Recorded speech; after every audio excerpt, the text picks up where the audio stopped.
Um, was that a case of one getting away from you, perhaps, even though you're playing the team at the top of the league? A little bit. I thought it were a mixed bag for us.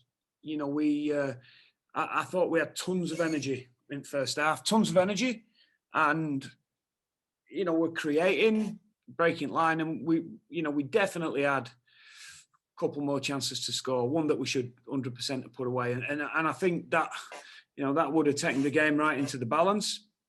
So I thought first half, I still thought there were an element, there was some self-infliction in there. Disappointed with the try we conceded. I thought at times we looked like we were making it up as we go along, but when we strung any back-to-back together and some of had venture with the ball, I thought we caused them some real problems, and probably, if we're being honest, should have come in at least one score further up. Second half, I would applaud the opposition. We can look to our schedule and our workload, and there's a factor in that in preparation. There's a factor in that in some individuals that were a little bit gassed. Before the contest, we said the Dragons were really methodical. And I thought they were today. I thought they controlled the ball, some big plays. The 40-20 were a big play, and when they got a couple of chances, they executed really well. And at the same time, there were a couple of really poor elements to what we were doing during that period, but we couldn't break that cycle. We didn't have the energy nor the field position to get to change the momentum of the game and get ourselves back in the game. We played a large period of that second half very much in our own half. Just in terms of preparation there, did you have to sort of change your team at the very, very last minute, and what effect did that have? I think Ashanley got pinged for track and trace, didn't he? Yeah, they did. Well, it's not ideal, but it's just it's where the game's at the moment, isn't it? Well, we've been used to it for a while now. So, look, no excuses. Certainly no excuses on our part. And at the same time, it's hard to walk in the changing room after the game and I guess blow your stack with the players because I know they've tried exceptionally hard, and I know for a number of guys there at times.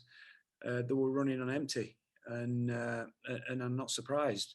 But at the same time, I do feel we had probably a little bit better of an opportunity than what the final scoreline suggested. But we need to credit the opposition too. They've been doing that really well all season, and got themselves back into the game and really strangled the game, to be fair to them.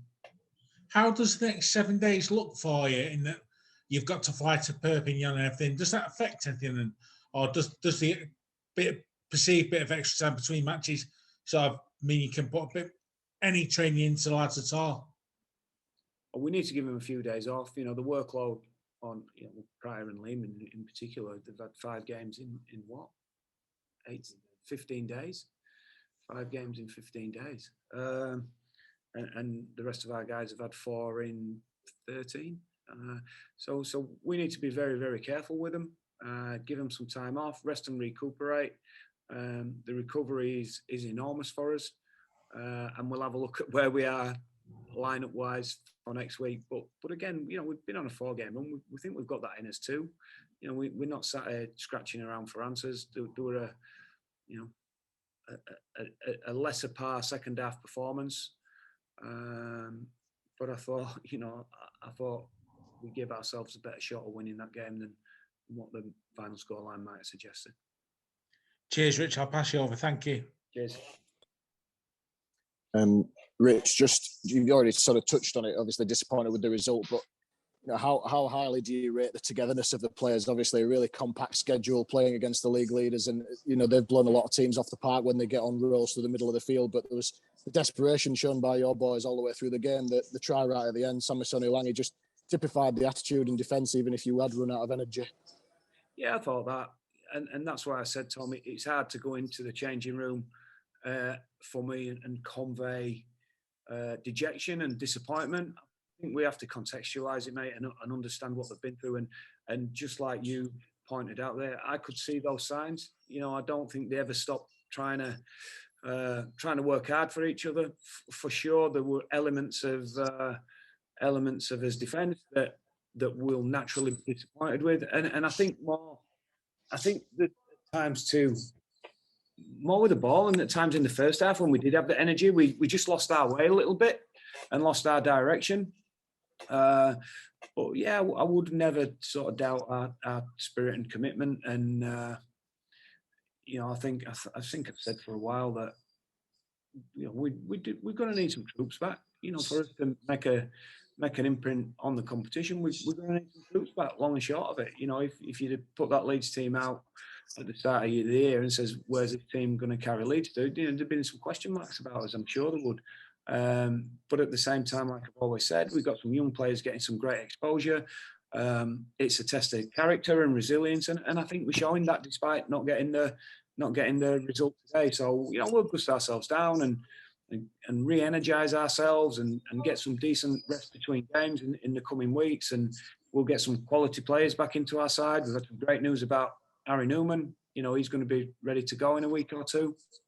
And, you know, Tetevano's around the corner. Aletsky's not going to be too long. Ash Hanley, obviously, track and trace. So some really, really good players not in our team today that'll help us moving forward. But again, that's, you know, we're not looking for excuses tonight. As I said, I think we had some opportunity to make that game not a 2-score game either way. You've obviously got a tough trip again to France next week, although you do get a bit of a sort of regular rest now. You just touched on the players that are just around the corner, but through COVID protocols and injuries, off the top of your head, is there anybody you think you'll get back next week? Oh, off the top of my head, I'm not really sure. I have to sit and study that one to tell you the truth. So I'm not real sure at this moment in time. So I'll come back to you on my press conference in a week on that in time. Such as look, it's been chaotic, and I think we all know we're probably in a period for the game too that we may get some more chaos. Not only us, but in and around the competition with what's happening virus-wise and the way that's taking people out at the moment. But we just got to deal with it and, you know, and keep playing forward. Cheers, Rich. Thanks a lot. Thanks, mate.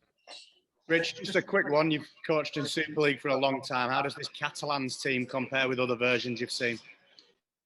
Yeah, I think they're really well disciplined. You know, Drinkwater out of the team tonight, but I think the kid that's come in has probably caused us more problems than anyone else in their lineup, which is a real testament to them that they've got some young French players starting to emerge and ones of real quality as well. I think the stats tell a really good story about them, Gareth. You know, the complete high. You know, the kick chase really hard. They're missing less tackles than anyone else, and that's why you can see at half time that we were pretty positive with our guys. You know, we thought we were well on top of the first half. But yeah, I think they've done real well, mate. They've got a nice balance in the team. They do what they do and do it to a pretty consistent high standard most weeks as a league table. And as I say, if you have a deeper look into the stats, that'll tell you that as well. And of course, they've got some some top line quality players too. Thanks, Rich. Tell mate. Yeah, Rich. Hi, pal.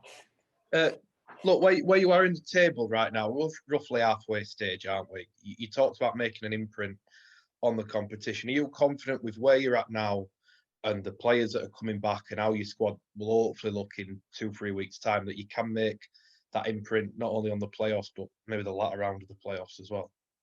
I think my initial answer to that, Matt, is yes. And there's plenty of belief in that dressing room that they can. But we're going to need us look to change at some point as well a little bit. You know, we are going to need to get some continuity, a consistent lineup and get our better players on the field. I think when you look around the comp, they're the teams that are doing well, the ones that have had a good pre-season, and the guys that are probably a little bit less disrupted by a lot of things that can disrupt you this season. So, you know, we've had a lot to contend with, as we know. You know, we speak about it most weeks, but we're quite undeterred, mate. And you know, it's about getting in the six and as high up as we can in the six. But I think there's been enough signs in us that we can do that, mate. And you know, tonight, the second half tonight might have been a little bit of a bridge too far for the lineup that we had out and the energy we had in our tanks. But I don't think I've got a changing room sat in there that doesn't believe. Well, in fact, I know I haven't.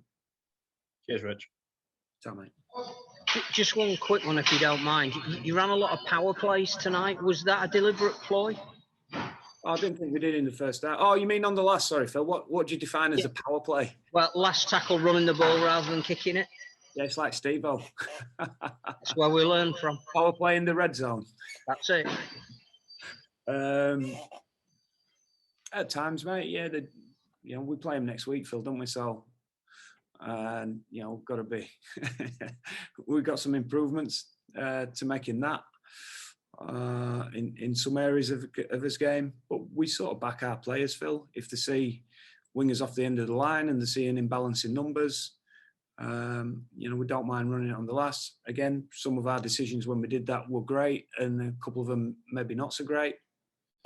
And that's where you just got to find that balance, mate, of situational football, what the scoreboard says, how your team's feeling on energy, what you're seeing in front of you, what the likely outcomes are. So mate, we got some reward off a few, but also maybe not as good a reward as we could off a couple for sure.